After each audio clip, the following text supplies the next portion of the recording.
अहिंसा का पालन संभव नहीं। हमारे तीर्थंकर भगवंतों ने जो हिंसा और अहिंसा की विवेचना की है उसमें एक बहुत गहरी बात कही।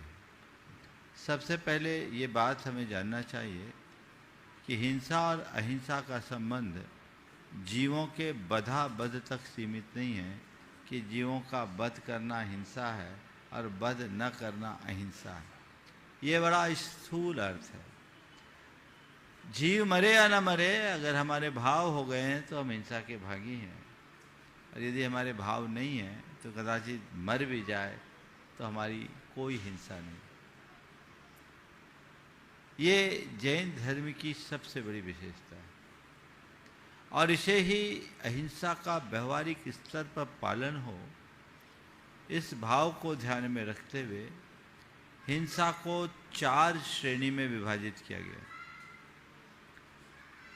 संकल्पी हिंसा, आरंभी हिंसा, उद्योगी हिंसा और चौथी विरोधी हिंसा।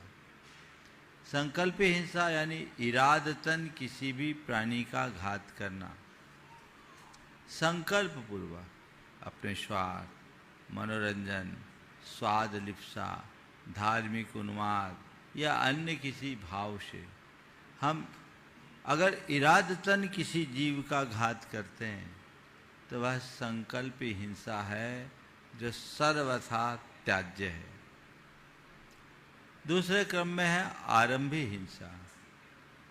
घर गृहस्थी के काम में नहाने धोने, खाना बनाने और रोज़मर्रा की ज़िंदगी में जो हम प्रवृत्तियां करते हैं उसमें भी आप लोगों से कुछ न कुछ हिंसा होती है। इस हिंसा को आरंभी हिंसा की श्रेणी में रखा गया है।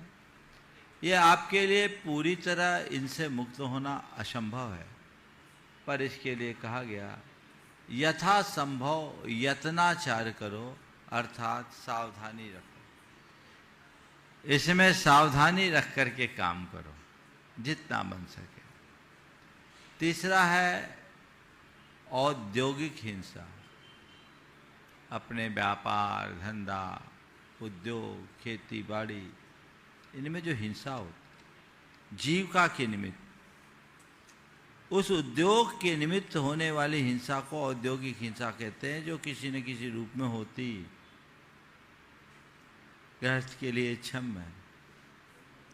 ये कहा गया कि उद्योग में हिंसा हो जाए कोई बात नहीं, पर हिंसा का उद्योग नहीं होना चाहिए, उसमें अपेक्षित सावधानी रखो। तो औद्योगिक हिंसा में भी यत्नाचार, क्रूर कर्म से मुक्त होकर व्यवसाय, व्यापार या उद्योग को चुनने का परामर्श हमारे शास्त्रों में दिया। चौथा है विरोधी हिंसा।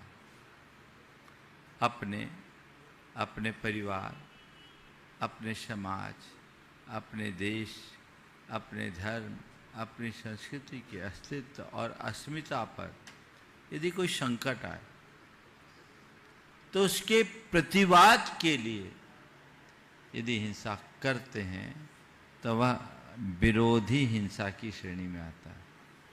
अभी भारत और पाकिस्तान के मध्य युद्ध के बादल मंडरा रहे थे और ये सवाल आ रहा था कि ये हिंसा तो नहीं है।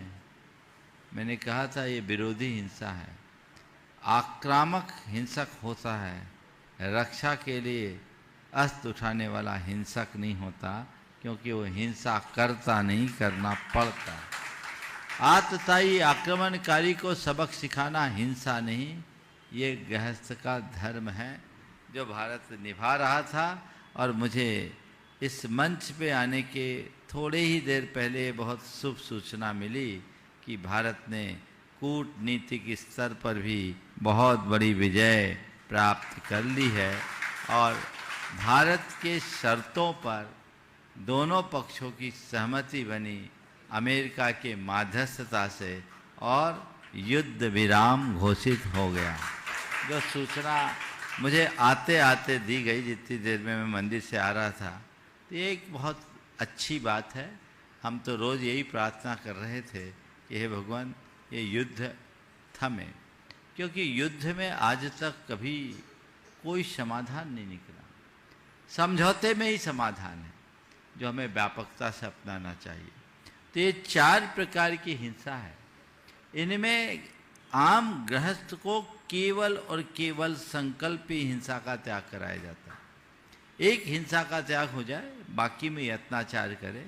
विरोधी हिंसा में भी ये भी नहीं कि किसी ने आग दिखाई तुमने उसको गोली मार दिया, ही नहीं। उसमें भी साम दाम दंड भेद हिसाब से देखना चाहिए। जहाँ काम सुई से चले वहाँ तलवार उठाने की ज़रूरत नहीं है, इस बात को ध्यान रखना चाहिए। और ये जो अभी बात कही, मैं तो अभी मंदिर के दर्शन करते हुए आ रहा था, तो आते आते मुझे रास्ते में संदेश मिला।